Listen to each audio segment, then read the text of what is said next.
Hi, thanks for watching this video where Molly Jane and myself are going to talk about the books that we're most excited about from this week's new comics, specifically ones that are good jumping on points, stuff that maybe we don't want you to miss out on. So it's not going to be a huge comprehensive list of every good thing, just some quick bullet points. For me, I'm going to start off with All Out Avengers #1. This is the weirdest Avengers comic I can think of because the premise is only the action. And so if you've ever read a Marvel superhero comic and thought, boy, I wish they'd fight more, we have All Out Avengers. Now, this actually far exceeds my expectations for it. Derek Landy is the writer. He's been doing some really fun under-the-radar stuff for Marvel. He has a great sense of humor and a great way of weaving that sense of humor into his superhero action. And the premise actually plays off really well. It's basically, if you had been watching TNT and one of their many Marvel movies and just caught like the 15 minutes near the end where they're all fighting, that's what this comic is. It picks up right at the climax of a story. They actually managed to bring you up to speed, which is kind of amazing. And as Patrick will tell you, if you ask if this is any good, if you're someone who's not enjoying Jason Aaron's Avengers comic, this is the one you want.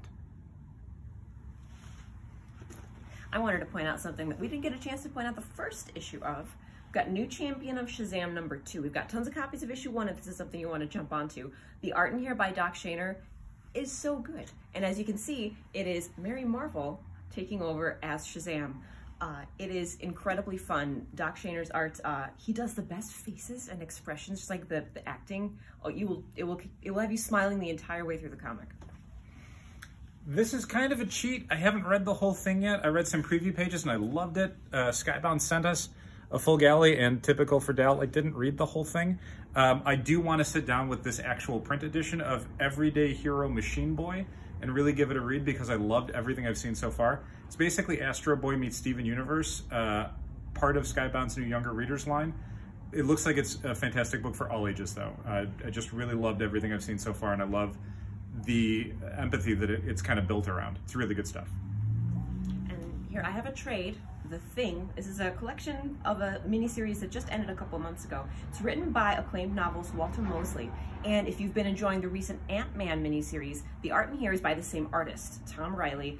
It's really great if you wanted just some straight up Thing fun reading right here. This is a really great bet. Continuing on with Marvel superhero collections, we've got the back in print She-Hulk by Charles Soule and Javier Pulido. This is probably Challengers as a company's favorite She-Hulk run. There's a lot of really good stuff. The Rainbow Rowell stuff is great right now. The Dan Slott stuff has been great. But this complete story by Charles Soule and Javier Pulido is fantastic. A+. If you've been enjoying the She-Hulk TV show and kind of want a comic to start with for She-Hulk, this is where we would steer you. This is fantastic. A really great mix of kind of legal drama stuff because Charles Soule, the writer, was an attorney, and all of the Marvel superhero Easter eggs you'd expect. This story features appearances by Doctor Doom, by Steve Rogers, by Daredevil, by so many superheroes and so many supervillains. Just a really fun story.